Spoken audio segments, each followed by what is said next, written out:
శస్త్రచికిత్స ఎలా చేయాలి ఒక పుస్తకం దొరికింది. అంటే ఓపెన్ హార్ట్ సర్జరీని ఎలా చేయాలని ఒక పుస్తకం దొరికింది. రాత్రంతా కూర్చొని ఆ పుస్తకం మొత్తం చదివేశా.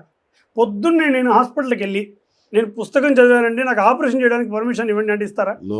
ఎందుకు ఇవ్వరండి, మీరే ఎందుకు చేయాలి? అలాగే ఏ సివిల్స్ ఐఏఎస్ అవి కూడా చదవగలరు. వేదం చదివినప్పుడు ఇవి కూడా చదవగలరు. కాబట్టి ఆ పుస్తకాలు రాత్రి కూర్చొని చదివేశాను అనుకోండి, పొద్దున్నే ఏ కమిషనర్నో కలెక్టర్నో చేసేస్తారా? ఎందుకు చేయరు? ఎందుకు మీరే ఎందుకు ఉండాలి అంటే కదా, దానికి అనుగుణంగా కొన్ని సంవత్సరాల పాటు శిక్షణ తీసుకొని దాంట్లో నిష్ణాతమైనటువంటి స్థితిని సంపాదించి దాంట్లో ఉత్తమమైనటువంటి ర్యాంకులు సంపాదించి దానికి అనుగుణమైనటువంటి ఇంటర్వ్యూలు ఫేస్ చేసి కదా, ఆ తర్వాత ఉత్తమమైనటువంటి పరిశోధనలు చేసిన తర్వాత అప్పుడు సర్టిఫికేట్లు ఇచ్చి కదా కూర్చోబెడుతున్నారు, లైసెన్సులు ఇచ్చి కదా కూర్చోబెడుతున్నారు. ఊరికే రాదు కదా అది. ఈ ద్విజత్వం అనేది కూడా అలాంటిదే, నేనిచ్చేది కాదు. అనాదిగా ఒక బ్రాహ్మణుడు పుట్టక ముందు నుండే వాడు సంస్కరించబడతాడు.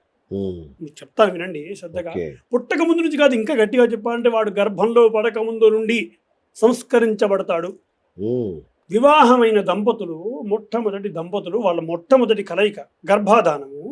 అది గర్భాధానం అంటారు. అది మొదటి సంస్కారం.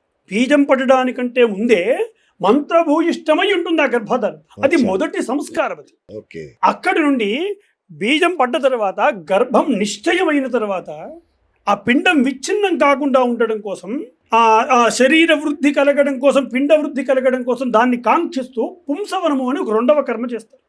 ఇది రెండవ సంస్కారం. అది కూడా మంత్రభూయిష్టమై ఉంటుంది. అక్కడ హోమాలు ఉంటాయి, ఇవన్నీ తండ్రి చేస్తాడు. తర్వాత మూడవ సంస్కారం ఉంటుంది, అది సీమంతము అని. ఇది అందరికీ ఉంటుంది, కానీ బ్రాహ్మణుడికి మంత్రభూయిష్టమై ఉంటుంది ఈ సీమంతం. సుఖప్రసవం కలగాలని, అలాగే అనుభవజ్ఞులైనటువంటి సంతానవతుల చేత ఆ గర్భవతిని ఆశీర్వదించడం, ఆమెకు ధైర్యం చెప్పడం, సుఖప్రసవం కలగాలని ఆశీర్వదించేటువంటి కర్మ సీమంతం. అది కూడా మంత్రభూయిష్టమయ్యే మూడవ సంస్కారం. తర్వాత నాలుగవ సంస్కారం ప్రసవం అయిన తర్వాత బొడ్డు కోసేటువంటి సంస్కారం, అది జాతకర్మ అంటారు. అక్కడ ఏమిటంటే తల్లిని బిడ్డని వేరు చేస్తున్నందుకు గాను ప్రాయశ్చిత్త హోమాలు చేస్తాడు తండ్రి. తన కుమారుడు ఎవరైతే 9 నెలల గర్భవాసం చేసి వచ్చాడో ఆ గర్భవాస దోషాలన్నీ నివృత్తి చెందడం కోసం వాణ్ణి సంస్కరించేటువంటి హోమాలు చేస్తాడు, ప్రాయశ్చిత్త హోమాలు చేస్తాడు, గర్భవాస దోష నివృత్త్యర్థం చేస్తాడు. జాతకర్మ అని ఉంటుంది అక్కడ హోమాలు. ఇవన్నీ 4వ సంస్కారం. అది 5వ సంస్కారం నామకరణం, 6వ సంస్కారం అన్నప్రాసన, 7వ సంస్కారం చౌలము అని చేస్తారు, చెవులు కుట్టించడం 3వ సంవత్సరంలో చేస్తారు పిల్లవాడికి. అంటే ఆ 8వ సంస్కారం ఉపనయనం, ద్విజత్వం. అంటే ఉపనయనం కావడం కంటే ముందు 7 సంస్కారాలు జరుగుతున్నాయి వాడికి. ఈ 7 సంస్కారాలను దాటిన తర్వాత గర్భాష్టమేషు బ్రాహ్మణముపనయీత అంటారు. అంటే గర్భం నుండి 8వ సంవత్సరంలో బ్రాహ్మణుడికి ఉపనయనం జరుగుతుంది. ఉపనయనం అనేదే మంత్రాధికారము, ద్విజత్వము, ఇదే వేదాధ్యయనం చేయడానికి ఉండేటువంటి సంస్కారం ఈ ఉపనయనం. ఈ ఉపనయనం ద్వారా తండ్రి తను ఇన్ని సంవత్సరాల పాటు చేసినటువంటి తన యొక్క గాయత్రి శక్తిని తన కుమారుడికి ధారపోస్తాడు. గురువు బ్రహ్మోపదేశాన్ని చేస్తాడు.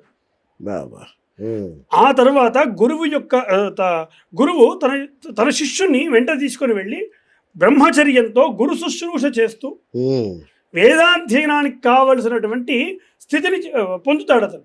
ఇది 8వ సంస్కారం. తర్వాత 9వ సంస్కారము. ఆ తర్వాత గురువు బ్రహ్మచర్యం చేస్తూ ఏదైతే వేదాధ్యయనాన్ని చేస్తూ ఉంటాడో ఆ కాలంలో 4 భాగాలకు అనుగుణంగా 4 రకాల వ్రతాలు చెప్పాయి బ్రహ్మచారికి. ఆ సౌమ్యమని, ఆగ్నేయమని, వైశ్వదేవమని, ప్రాజాపత్యమని, ఇలా 4 రకాల ఆయా వేద భాగాలను నేర్చుకుంటున్నందుకు గాను ఆయా వ్రతాలు చేస్తాడు బ్రహ్మచారి. ఆ వ్రతాలలో ఏమైనా లోపాలు వస్తే ఆ ప్రాయశ్చిత్తార్థం గోదాన వ్రతం అని చేస్తాడు. ఇవన్నీ పూర్తి చేసుకొని ఎక్కడి నుండి అయితే బయలుదేరాడో మళ్ళీ అక్కడికి తిరిగి వచ్చేటువంటి దాన్ని సమావర్తనము అంటారు. తిరిగి రావడాన్ని సమావర్తనము అంటారు. గురువు ఆజ్ఞ తీసుకొని నేను మళ్ళీ విద్యంతా పూర్తి చేసుకొని మళ్ళీ ఇంటికి తిరిగి వస్తాడు, దాన్ని సమావర్తనం అని వేడుక చేస్తాడు. వచ్చి ఈ బ్రహ్మచర్యంలో ఏదైతే లోపాలు జరిగాయో వాటికి ప్రాయశ్చిత్త హోమాలు చేస్తాడు. స్నాతక వ్రతము అని చేస్తాడు అక్కడ. అలా ప్రాయశ్చిత్తాలు చేసి ఆజ్ఞ తీసుకొని స్నాతకుడే వివాహం చేసుకుంటాడు. ఈ 15 కర్మలు ఏవైతే ఉన్నాయో ఇది బ్రాహ్మణుడికి జరిగే పంచదశ కర్మలు అంటారు. ఓకే. దీన్ని నేనెట్లా విఘ్నం చేసి పక్కవాడికి ఇవ్వాలి? నాకేం అధికారం ఉంది? బ్రాహ్మణుడు పుట్టక ముందు నుండి సంస్కరించబడుతుంటే నేను మధ్యలో పక్కవాడికి ఎవడికో ద్విజత్వం ఇవ్వడానికి లేదా అర్హతను ఇవ్వడానికి నేనెవరిని? మాకేం అధికారం ఉంది? మాకు సర్వదా అధికారం లేదు. మేము కేవలం అనుసరిస్తూ వస్తున్నామంతే. ఓకే. మాకు అధికారం ఇవ్వడానికి గల ఇది లేదు. కొన్ని లక్షల సంవత్సరాల నుంచి పరంపరగా వేదరక్షణ కోసం, ఎందుకంటే వేదాలు మీరు ఇవి అపౌరుషేయ, కొన్ని లక్షల సంవత్సరాల నుండి ఈ వేద మంత్రాలను అధ్యయనం చేస్తూ ఒక పరంపరగా వస్తున్నాయి, పరంపరగా రక్షిస్తూ వస్తున్నాయి. ఈ వేదాలు అపౌరుషేయ అంటే ఎవరు ఒక రాసినవి కాదు, ఒక రాసినవి కానే కాదు. అవి కేవలం విన్నవి, వినడం ద్వారా పుట్టినటువంటివి. దాన్ని విన్నటువంటి మహర్షులు వాళ్ళకి ఇది ఖచ్చితంగా రక్షించుకోవలసినటువంటి బాధ్యతగా భావించారు కాబట్టి ముఖ్యంగా అన్యాక్రాంతం కాకూడదన్న ఉద్దేశంతో ఇలాంటి అనేక నియమాలు పెట్టారు. ఆ నియమాలను మేము అనుసరిస్తున్నామంతే. మేము పెట్టినవి కాదు. మేము పెట్టుంటే పక్కవాడికి మీరు ఎందుకు ఇవ్వట్లేదని మమ్మల్ని అడగచ్చు, కానీ మాకు అధికారం లేదు. మేము కేవలం అనుసరిస్తూ వస్తున్నాం. అలా అనుకుంటే రామానుజ వారు వీళ్ళందరూ ఈ ధర్మ పరిరక్షణ కోసం అంత ఉద్యమాలు చేసేవాళ్ళ? అవును, అదే వీళ్ళందరూ అద్వైతం ప్రతిపాదించి మన అనేక రకాలుగా జాగృతం చేసి ఈ రకంగా వేద పరిరక్షణ అవసరం అని చెప్పి, ధర్మ పరిరక్షణ అవసరమని వేదాన్ని పరిరక్షిస్తూ వస్తున్నటువంటి వాడు కదా ఈ బ్రాహ్మణుడు. అలా పరిరక్షిస్తూ వస్తున్నటువంటి వాళ్ళు అనేక ఎలాంటి ప్రలోభాలు చేసినా వాడు ఆ ధర్మాన్ని వీడకుండానే వస్తున్నాడు. ఓకే. సో ఈ పరంపరని ఇతర జాతి వాళ్ళు ఎవరు చేయడానికి వీల్లేదు, అవకాశం లేదు. ఇది పక్క వాళ్ళకి ఇవ్వడానికి ఎట్లా ఉంది? ఎక్కడి నుంచి ఎలా ఇవ్వగలం? ఓకే. అంటే ఇది మేము పెట్టింది కాదు, మమ్మల్ని నిందించడం వృధా. మేము పెట్టింది అయితే కాదు. ఇప్పుడు మీరు వేద పండితులు, మీకు ధర్మ సూక్ష్మాలు అన్నీ తెలుసు, సనాతన ధర్మ పరిరక్షణ కోసం కంకణం కట్టుకున్న వాళ్ళు మీరు, రైట్? అలాంటి మీరు కూడా ఇతరులని అందులోకి, అంటే ఇప్పుడు నేను ఒక మాట అంటాను గురుగారు, మీలో కూడా ఈ వేదాన్ని సరిగ్గా అధ్యయనం చేయని వాళ్ళు, చెడు అలవాట్లకు బానిసైన వాళ్ళు కూడా ఉన్నారు.